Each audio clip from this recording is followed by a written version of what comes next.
So we're going to open with any happy thoughts from anyone. If you have, please raise your hand, let me know, chime in. Jennifer? I'd just like to say hi to Chandra. Welcome. Yes, Chandra is becoming our newest member of the Chatham Rotary Club. I got a couple more things I got to get sent out to the membership just to let them know. And but welcome very much, Chandra.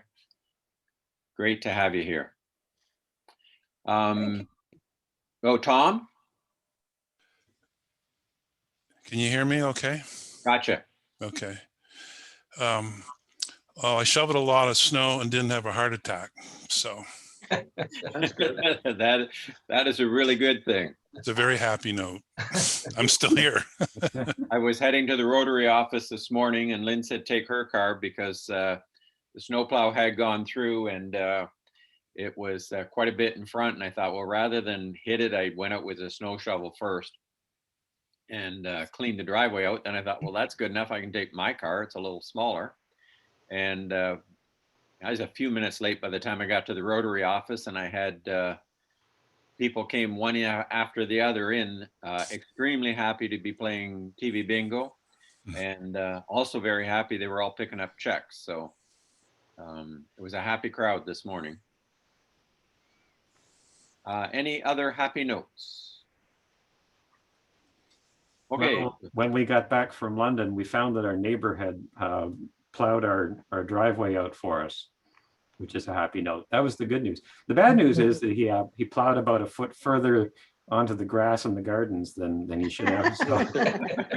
but I can't complain. I mean, it was nice that he did that. So kind of appreciate the help. I know I'm one of those ones that's gone and stuck the things in the end of my lawn before it goes to the curb because the snowplow has a habit of rounding the corner in front of me and usually shaving back about 1.5 to 2 feet of grass. And there are some sprinkler heads down in there, so I prefer them not to shave those off too. Just turn those bare patches into flower garden. Yeah, actually they become weed gardens really fast. So moving along after our happy thoughts, if anybody's got anything at the end of the meeting, we'll add those in there. But just to go back over our birthday celebrations, we have both Moira and Tom. Tom is celebrating a prime happy birthday, I was told. So congratulations. I'm not going to throw out the numbers that I think that could be because I might be wrong. Doug Solman also has a birthday, and this month is Peter Tanner's 6th year with the Chatham Rotary Club. So we're going to introduce our speaker for the afternoon, Mark Peacock from the Lower Thames Conservation Authority. We want to say a welcome to Mark, and I just know that having had an office down in the neighborhood of a river that seems to rise and a few times has been inside my office, we're always paying close attention to what Lower Thames Conservation Authority is telling us and appreciate the heads up and what's going on. They're in a tight spot there as well. And I believe that the water, I don't think it ever come into their office unless they have a lower level. But and we don't. My office is at street level, and the most I've had in there is about 18 inches. But I'm now in the Rotary office. I'm up 4 more steps, so I'm relatively safe. So Mark, I've set it up. If you have any screenshots that you want to share with us, okay. You're okay for that as well? I will do a screen share here with you and see if I can get it set up. And we'll. Now, can you see the slideshow? Yep. Yes. What I wanted to do today is take us further than COVID. How do we move forward after COVID? Because we are going to get by it. And what are the challenges that are important for our local community and for the Conservation Authority? And I really think that we're still having a real challenge with climate change.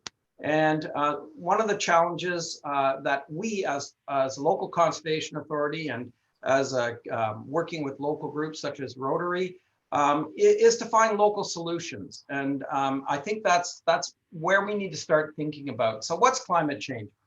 It's changes in the climate, and we do get cold weather, but on average, our climate is getting warmer, and it's changes that can be attributed indirectly or directly to human activity that changes the gases or the composition of our atmosphere, which in turn holds the heat into the world.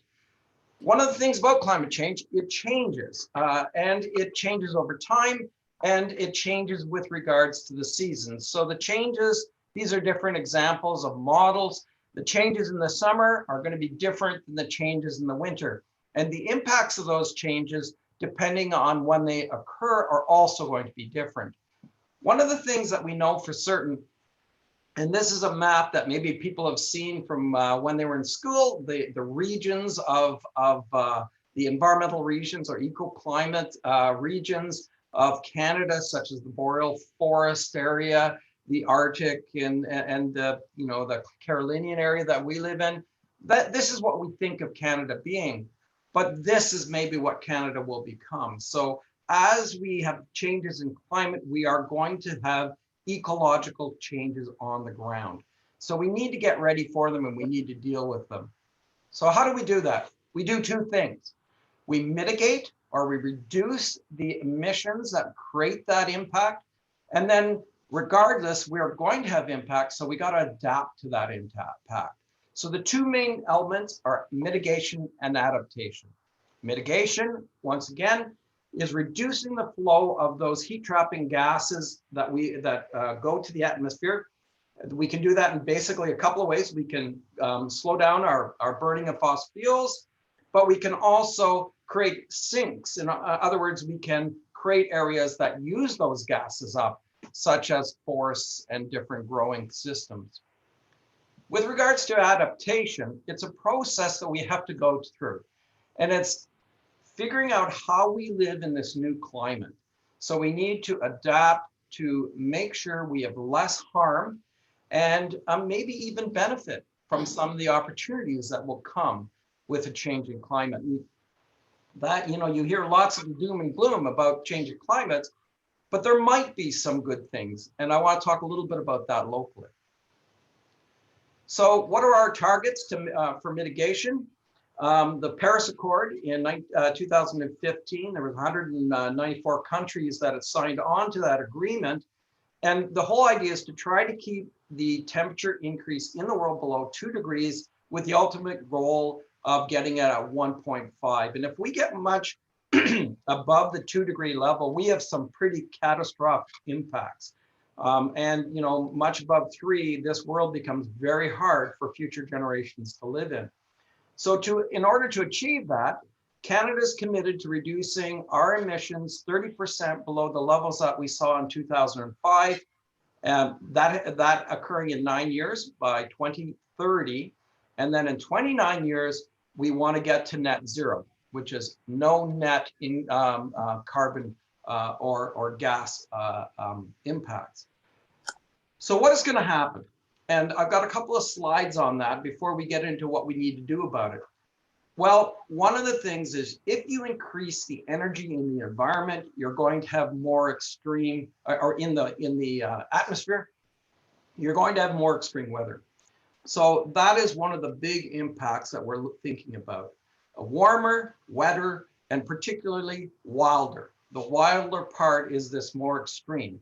And so we have to make sure that we plan for those more extremes. This is generally, and there are different ideas with regards to the specific numbers, but what we're looking at is an environment in our region where precipitation in total goes up, and particularly significantly up for heavy storms. With climate change, with the average temperature going up, one of the big impacts is the frost-free days. So if we have a small increase in temperature, we really do push the edge of where frost occurs in our calendar. So, and it may be significantly even more than the 9 days, but that, as I will show you, will have a significant impact on the hydrology of our watershed. One of the other big impacts is if we have it warm over time, the Great Lakes will have less ice. And as they have less ice, some of our problems get much bigger. And I'll go into that as well. So across Ontario, many areas have developed mitigation and adaptation plans. And one of the things they do is they look at the risks to their people and to the communities. This is the municipality of Durham, which is a little bit east of Toronto. And one of the things to note is the highest number of very high risk to the community come in flooding. And that's not even for a river that's got dikes and ice and all the problems that the Thames have. Even in the small rivers that are in Durham region, such as the small streams that go through Oshawa and Whitby and places like that, their big risks are around flooding. Now, there are lots of other risks, but the high risk, the big numbers are in flooding. So what might change? So if we have less frost, if we have warmer temperature, the big peaks that we get in the spring in this region are from rainfall on snow. If we don't accumulate the snow or accumulate the ice, we may have less flooding in the spring, but it may be made up for in the summer. And I think it was 2015, we had 3 major events in the summer, big heavy rainfall events that did create some flooding concerns. We ran the channelization pump systems in Chatham, and those, even though the average will come up a little bit because there are high flows in the summer, the big storm peaks will come up. So we may be looking at a different scenario around the events that we got to plan towards. And we do have high flow issues. These are a couple of historic pictures in Chatham, and there are significant amounts of water to get through the system with a somewhat limited capacity to carry it. We can carry between 900 and 1,000 meters cubed per second down the Thames River. We get much over 900, we start backing water up into the communities around the river. One of the other things I was talking a little bit about was erosion. And right now, over the last 4 years, we've had unprecedented high water levels in the Great Lakes, just because the water budget of the system is holding more water. And those significant erosion impacts are impacting our communities, such as Erie Shore Drive, and other areas along our lakes. And we got to plan. We've got to take some significant measures, and we got to help those people somehow. And it's something that both the federal and provincial government hasn't got their head around yet. The municipality, through its shoreline management plan, has been working on this. But the support from the federal and provincial governments to deal with these problems that are very big and have significant impacts on our communities have not really been addressed on a federal and a provincial level to the point they need to be. Ice jams, just a couple of years ago, we had a pretty major ice jam. We broke some dikes. We have a lot of ice in the river already this year. One of the things that has happened is we need a certain amount of flow and a certain amount of depth of ice, which we have looked at over many, many years, decades. And we've got a lot of statistics we use and a lot of math we use in predicting our ice and the jamming of the ice. What we're finding is some of those predictions aren't working the same way. We are getting, like the last ice jamming we had over the last couple of years, the ice jammed with not enough water flowing and not enough ice in the river to create the problems that we had. We are seeing that we're having differences in the way the ice is forming, in the way the ice is moving, and particularly with the high lake levels in Lake St. Clair, in the way the ice is moving into the lake itself. So the ice issue is something that we have to look into. We are doing quite a bit of work at it, and we are looking at getting some expertise from very senior ice engineers to support us in doing a better job in this. So what can we do? Are we a polar bear heading north through a heated landscape? I don't think we are. I think we can do something locally. And the first thing we need to do is understand how the high flows are being generated both now and in the future, and understanding the mechanisms of how those high flows are created, what the changes in the Thames River will be. And there's quite a bit of work to do with that, and we are running different hydrology models, looking at the hydraulics of the system, trying to understand how that works. And a certain amount of it comes from gathering data and over time understanding the response of the river. We need to understand how much flow will increase and how that will impact our communities. So one of the big questions, are more people at risk? And if so, what are they at risk from?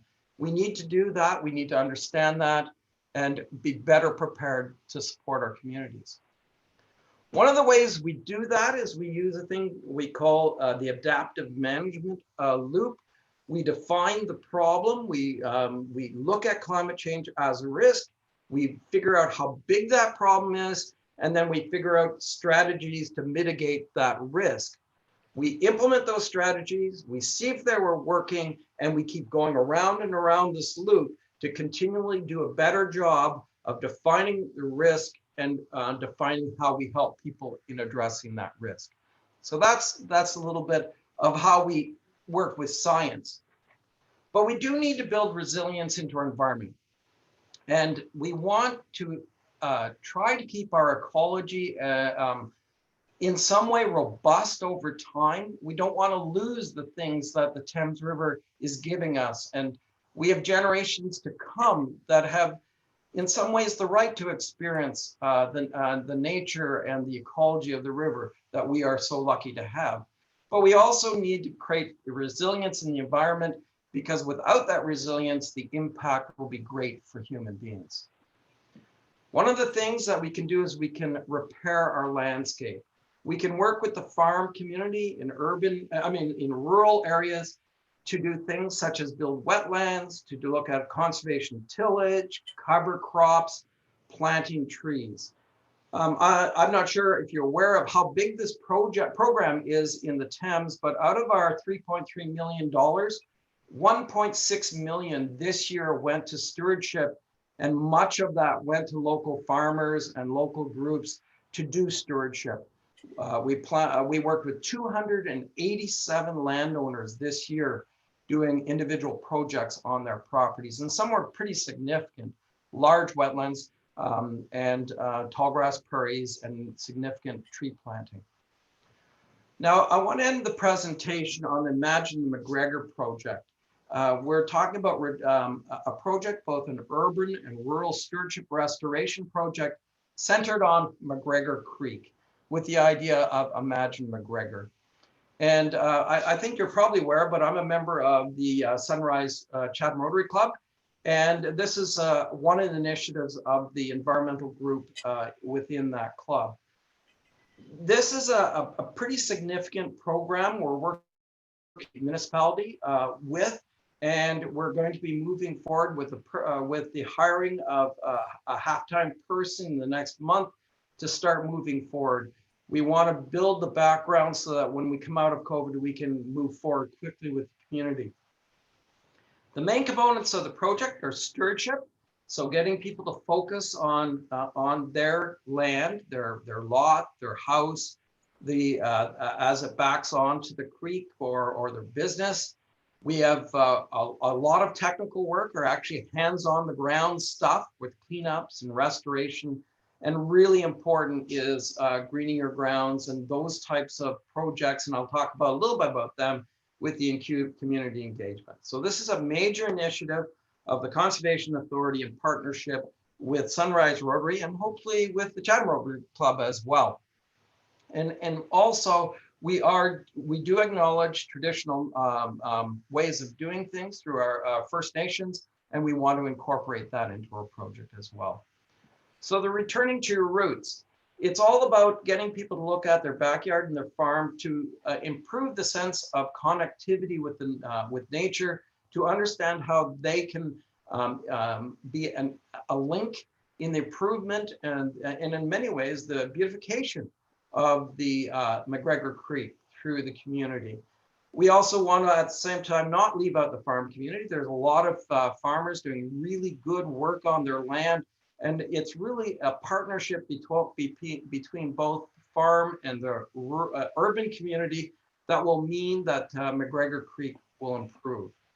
We want to look at this in a holistic way, not only urban and rural, but over the whole improvement. It has a number of different ways that it benefits from the restored habitats to the larger services that we get from our ecology to biologic diversity. So all those stewardship practices that we're trying to bring forward in the project, we're looking at not for just one purpose, but for the many benefits that they accrue.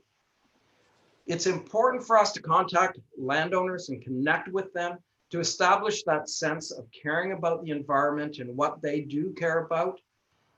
We want to make sure that there's a personal touch, and it's going to be very difficult because we are in COVID. We're hoping to move out of that, where we can actually get our sleeves rolled up and do a little bit of work with people, because it's really in the experience of making things better when you get your hands dirty that you're really becoming a partner in this. So we want to disseminate this through social media and websites. And I want to talk a little bit about stewardship at sunrise. We'll talk, and that was a phrase coined by the Sunrise Rotary Club, but it's something that we also want to look at. And we're going to make sure we survey people and we communicate. We've got a number of initiatives that we're working with, looking at different approaches with the municipality. And Gabriel at the municipality is going to help us in a lot of this work. He's got great experience. He's the gentleman that's working on the climate change work for the municipality. The technical elements will really work at looking at planning and undertaking work with landowners. So as part of this, there'll be stewardship plans. It doesn't matter how big your property is. We will work with you, excuse me, sorry, to create a stewardship plan for your property. We're going to do community days such as cleanups. We may have, we're going to promote things. Basically, the sky's the limit with things that we can do. And then we're going to actually do larger wetland, prairie, and tree planting programs within the next few years.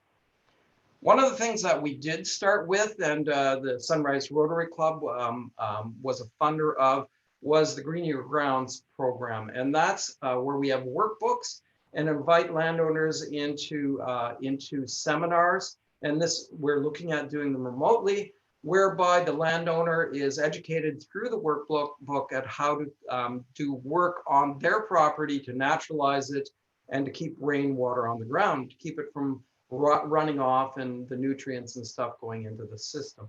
So we're going to try to figure out how we can do this with landowners, and we'll make sure that as we go through, we survey people to make sure we get a proper way and a good way of doing it.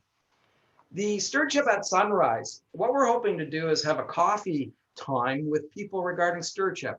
And it would be a time that people could stop and talk to each other about conservation and stewardship within the Mcgregor Creek, where this is something that we have not worked all our way through, but we're hoping to take advantage of people's interest in the project and people's interest in becoming coming into contact with others around this. So we're gonna, the whole idea of coffee or stewardship at sunrise is something that the Sunrise Rotary Club had brought forward for us. There are all kinds of tools out there. There's a thing called iNaturalist, where if people see something neat in their backyard, they can register it into a website, into an app, and get all kinds of neat information about it. Those are the types of things that we're looking at for kids, and something that we can do to engage a number of people in the project. And we've tried this up at the Longwoods Conservation Area, up in the east of our watershed, and it's been quite successful. So we think that it's the type of thing that would work here. So what are the outcomes of the project? We want to have measurable outcomes. We want to make a difference in the Mcgregor Creek. We want, for stewardship, we want numbers of landowners, doing work, doing surveys, being reached. We want to make sure we have a number of deliverables to the program. So we are going to make sure that it delivers for the money that's being provided. And so before I go to that, we've already had, through the Sunrise Club, we've had some donations by private foundations already lined up for the project. They're not big, but it's a good start. And we're going to be moving forward with that as we go, within the next couple of months, hire someone. And what we've done is we've come up with a partnership with Ducks Unlimited so we can use part of the time through some funding from the Conservation Authority to do this project, but not have to fund a full position. So there it is. There's my final thought. What about if climate change is a big hoax and we create a beautiful Mcgregor's Creek for absolutely nothing? So thank you very much. We're all turtles on the same log, and let's get at it and do something. So thank you. You probably have some questions, so I'm good for that now. Yeah, Mark, if you'll stop sharing the screen, I can get our wonderful faces on and raise your hand and let me know if you have a question for Mark. I'm waiting for Barry.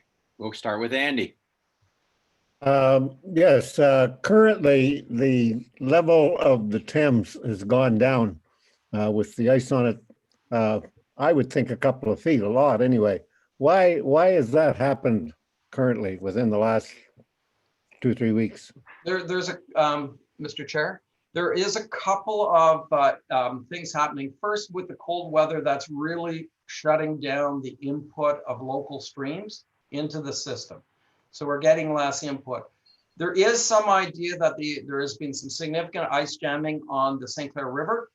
And there is some feeling that that might be lowering the elevation of Lake St. Clair, which is very, very impactful on the river. Essentially, in Chatham, the elevation of the water in Chatham is pretty well the same elevation as Lake St. Clair. The water level is flat from Chatham down all the way to Lighthouse Cove. So the impacts, that backwater from the high water levels of Lake St. Clair may be being mitigated a certain amount by the ice jamming in the St. Clair River. But also the cold weather. Okay. Yeah. Yeah, well, it's quite significant, and last time they had a big ice jam in Sarnia, it went down an awful lot farther than that. Yes, I think that, and they've been trying very hard to break that ice jam too. It's pretty significant, the amount of flooding that can occur if that ice jam really does lock up. Okay. Thanks, Mark. Barry. Oh, Barry, you're on mute. Thanks, Mark, for being with us today. Now, I've taken note of your reference to stewardship outreach here in Chatham, Kent. $1.6 million I noted, and connecting with, I'm going to assume, roughly 300 farm landowners out there. Just this morning, I saw again in my news feeds that come in that Grain Farmers of Ontario are coordinating an outreach survey on cover crops. And there's a large range of farm organizations that are part of that. And that survey is taking place through February and March. And I saw where Conservation Ontario is one of the signatories to that survey. So am I to assume that there's a direct feed in there and you're monitoring this pretty closely as far as the impact of cover crops on farms in Kent? Mr. Chair, yes. Cover crops is pretty significant. In the Jeanette's Creek and Mcgregor Creek watersheds, we are funding about 3,500 acres of cover crop this year. We are also moving that program out to the rest of the watershed. We've had, we opened it up 2 weeks ago. We've already had 40 farmers get a hold of us for cover crop potential. We probably will get up close to doubling or even more the number of acres of cover crops in this watershed. I would think that we are funding probably the largest cover crop program of any authority in Ontario. It is a significant program.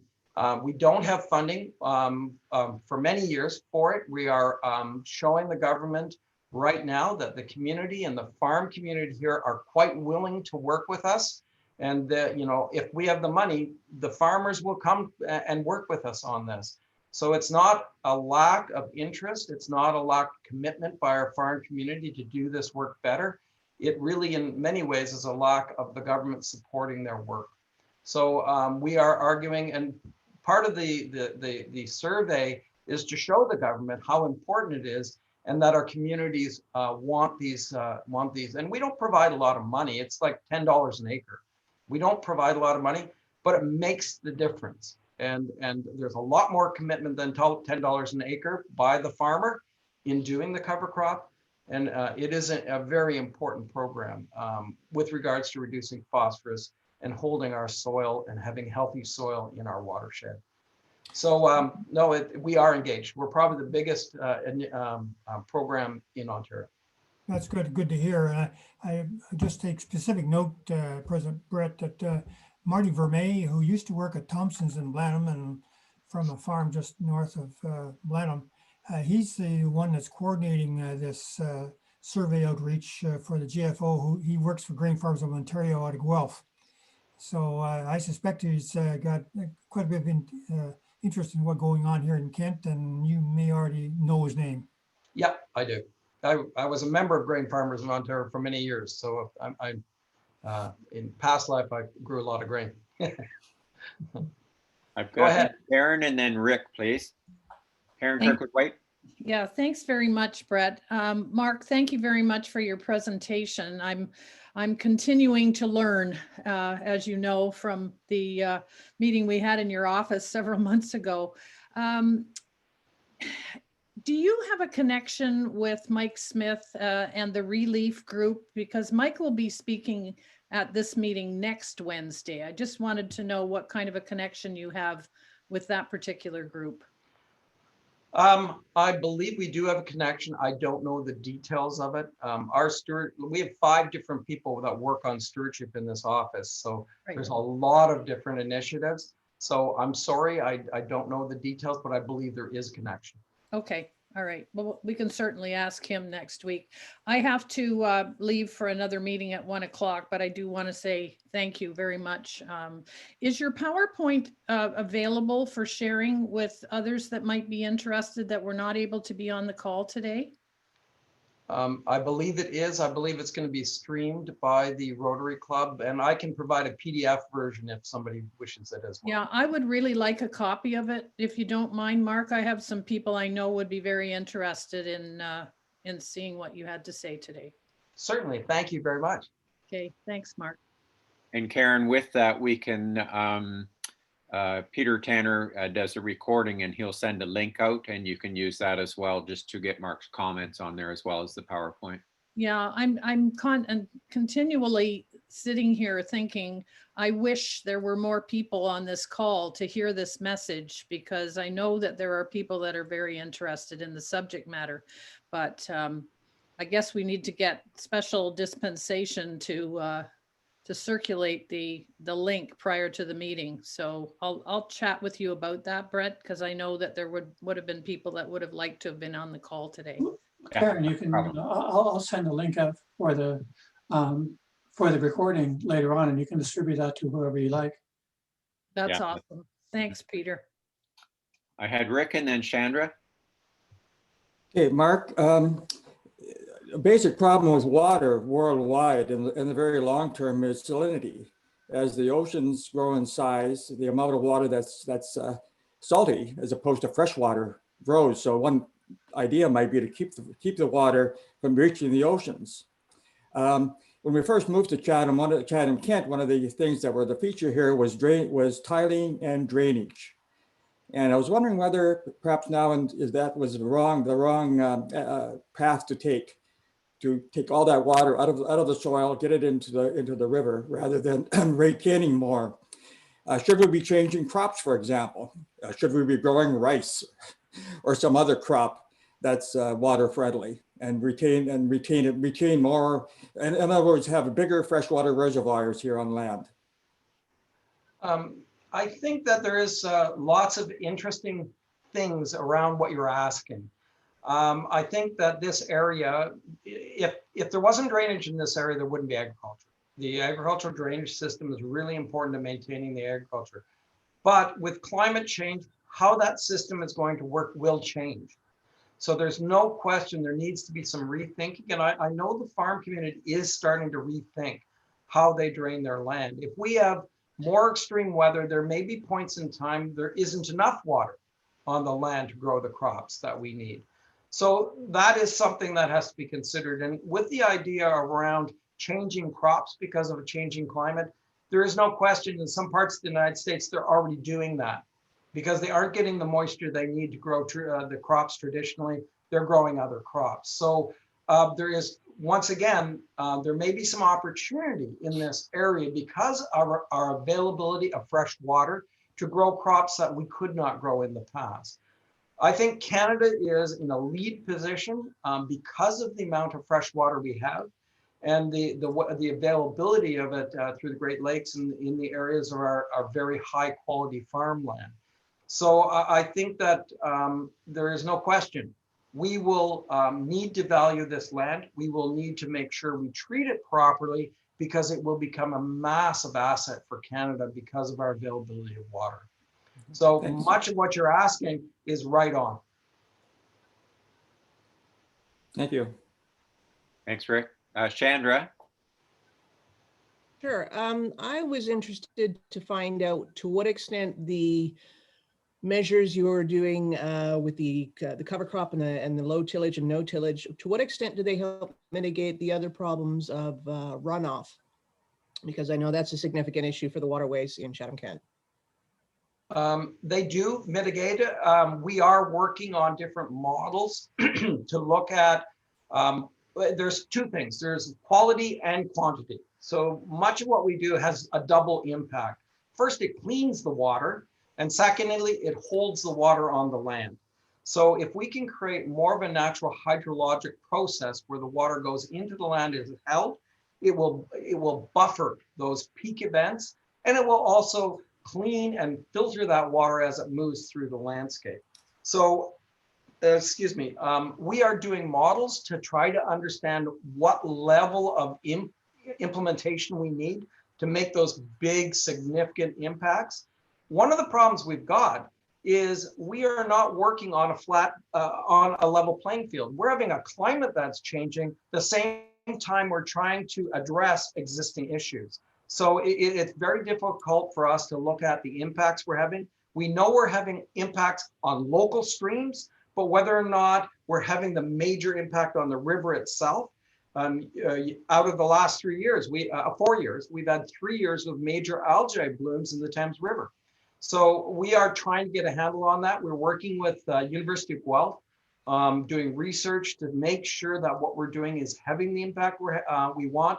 But separating the changing climate from us addressing the existing problems is a very difficult question. We know we're having major impact on the small rivers. It's on the bigger or on the small streams. We don't know as much what that cumulative impact is to Lake Erie and to the Thames River. And that's where we're doing research right now. But we are having an impact. And right now we can show it on the smaller tributaries. Thanks, Mark. I had Barry and then Andy. Yeah, Mark, as you may recall, in 2018, one of the two major themes for the district conference was the green algae bloom in Lake Erie. And that year, the president of Rotary International was Ian Risley, who encouraged the planting of trees worldwide. And due to a lot of his influence at the RI level, we're moving from 6 areas of focus worldwide to the 7th, which happens to what's going to happen on July 1st of this year, and that's environmental sustainability, the 7th area of focus. So what we're talking about today ties in very neatly with that. And as a function of that is that they're in the two zones now in Rotary, the cleanup of the Great Lakes watershed. Could you comment on the need for that as far as the big watershed is concerned, as opposed to just Kent and the Thames River and out into the Great Lakes? So it's a question of scale. And ultimately, if we do all the small things right, the big things will come along. And it starts in somebody's backyard. It starts in somebody's farm. That's where the work happens. You can't clean up a Great Lake by thinking you can do a massive Great Lake cleanup. You clean up a Great Lake by cleaning up all the little streams, by working with landowners on their properties. That's really what the Mcgregor's Creek project is all about. It's all about people being aware enough to do something worthwhile on their properties. And if you do enough of that, it's, the pollution death will be by 1,000 cuts. And that's how you get the 1,000 cuts in place. So I think that it's really challenging to think about the big thing because it's such a big problem, but it's really easy to think about what we can do in our own backyards. And that's where we have to concentrate. Thanks, Mark. Andy, you had a question? Yes, so one of the things you mentioned in your presentation was prairie tree planting. What's the definition of what's prairie tree planting? Okay, I probably put two things together, but there are tall grass prairies that have trees like black oak savannas and those types of things. So a tall grass prairie can be all grasses and different plants, but it also can include trees too. So they're ultimately, often when you talk about prairies, you don't include the trees piece, and maybe I did kind of put that together in my presentation. But there are trees that grow in tall grass prairies. In some of the very significant tall grass prairies in this area, there would have been treed, but there are different species of tree than you would have like in a swamp or in an upland forest, maple oak forest. So yeah, there's the great thing about environment, it's varied. It's all over the place. There's all kinds of wonderful combinations and things that happen in both tree areas and tall grass areas. Thanks, Mark. Another question, Andy? Yeah, a comment perhaps on one of the things you mentioned was the fox snakes, and I realize that there's a lot of protection for fox snakes, but it annoys me that if we get a plan for a bridge repair, that it's got to have an assessment by somebody that there's no fox snakes located there, and I understand it's a $3,000 charge to get somebody to go out and look and say there's no fox snakes. I just think that's got a bit out of control, because if you start to repair a bridge and there's some snakes they're going to move. They're not, the worst of that, of course, is the power that people have to shut down construction costs when they find a snake. It's a little out of control in my estimation. I guess that's my comment on the fox snakes. And we do agree with that. We have been working with the municipality to come up with different ways of addressing that. I'll give you an example. There was a major drain cleanout last year that the Conservation Authority sent staff in and did the fish rescue and movement on a cost basis with the municipality to help reduce those costs. So I think there's better ways of doing it. I think we have to consider our species at risk, but doesn't mean that we have to throw a lot of money away of doing it. We need to be smarter, I think, in the way we do it. And the municipality and the Conservation Authority are looking at new ways to reduce costs in addressing that. Still addressing it, but doing it at a reasonable price. Yeah, I think there's something like 800 bridges in this municipality, and at $3,000 a bridge, seems to me the money could be better used. We agree. Okay, Mark, I had a couple of questions as well. With regard to the O'Neill Nature Preserve, which is Paxton's Bush, is there anything you think that we could try to persuade with the municipality to improve it as far as, I don't know that we're allowed to plant any more trees, although I'm sure we could do it in the Midwood Oxley Park. But just, is there anything you could think of that we might be able to do to improve it? It's a very popular walking trail these days, for sure. It certainly is. I live just down the road from it, and the parking lot's pretty well full all the time. Yeah. What I would suggest is get some environmental people from our office to walk it and make sure that what we propose to you would be something that in the long term benefits it. You want, forests and ecology is long-term planning. It's not just it's not a knee-jerk type of response type of thing. So what I would suggest, if you're interested, and maybe some people from the Rotary Club would like to take a walk with some of our staff and look at the attributes of that area, maybe with the municipality as well, and come up with some plans on long-term improving it and making it more ecologically diverse or whatever. But I think that that would be a neat project, and you never know what if you bring somebody out there that really has an eye for the environment and what's there, you will learn all kinds of stuff. I'm always amazed with the number of animals and birds that I do not see, because I'm an engineer. I don't see them, but the people I go out with see all kinds of stuff and show me things that are so neat. So I would suggest a walk, and maybe when things start growing a little bit in the spring, with members of the Rotary Club and some of the Conservation Authority staff, and some planning around that. Great, we'll put that on our agenda then. Barry, you had a question? While we're talking about walking trails, and thanks for bringing up the Eco Trail, what are the other walking trails? You mentioned Ducks Unlimited earlier out in the Lake St. Clair area. Well, one of the trails, there are a number of trails at the CM Wilson Conservation Area that are getting used a lot. There's the trail map. That's really important. It has a lot of the trails in the different conservation areas shown in it. But there are surprisingly a number of Rowson Conservation Area is being used very much right now. So there's a lot of trails in conservation areas that are people, particularly for a trail that's like a half an hour to an hour type of thing. That's kind of where people want to be. Most people, if they have kids and stuff, don't want to be out for 5 hours. They want, and that's why Paxton Woods works so well, because it's a nice walk for a family and for someone that wants to go for a walk, be part of nature, but doesn't want to spend a horrendous amount of effort or time to do it. So that the trail maps a good place to see it. But there's local stuff, and it's being used right now. It's funny, during COVID-19, way more use of our conservation areas, all kinds of people getting out into nature to get a little bit of the recharge that nature gives you. Yeah, like you say, the parking lot is, there are many cars in there all the time. My wife and I walk it about 5 times a week and really enjoy it. Although yesterday was a very tough walk. I bet.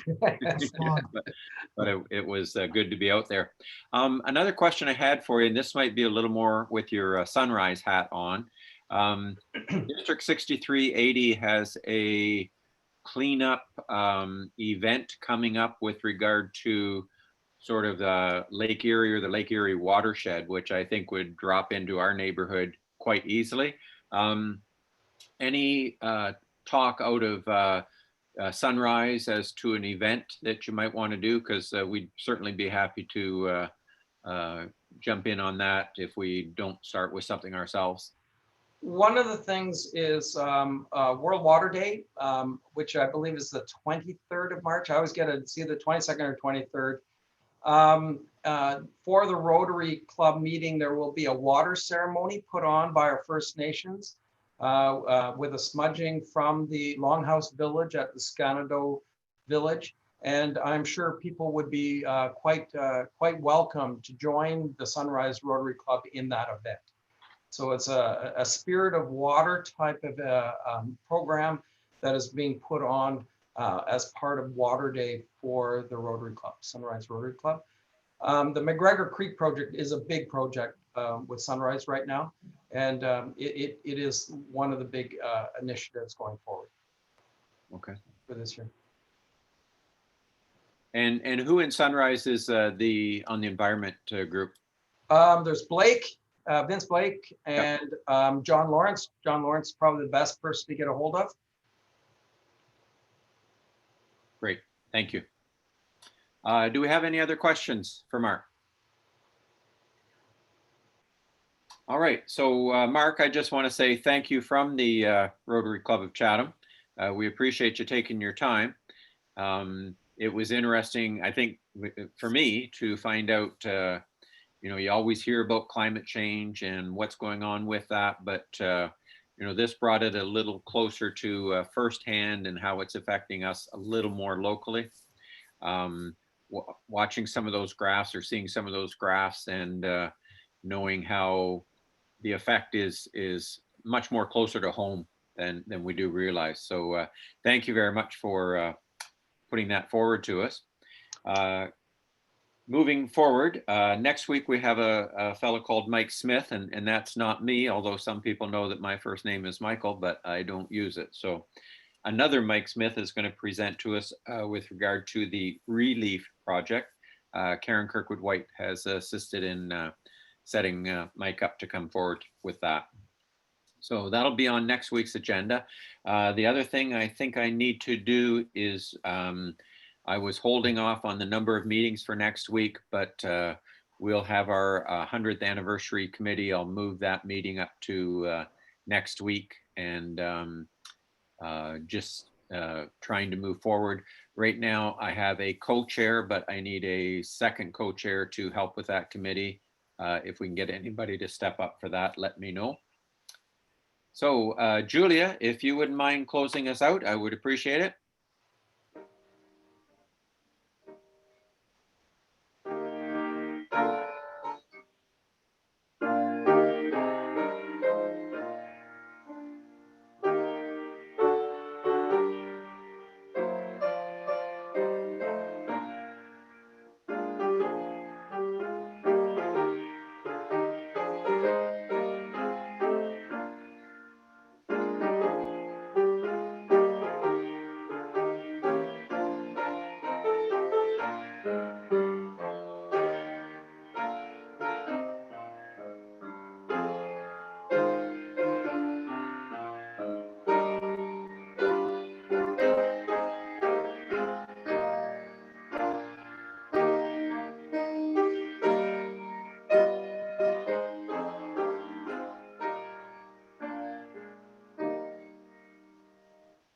Thank you, Julia. Thank you, everybody. Stay safe, and we'll see you all next week. Take care.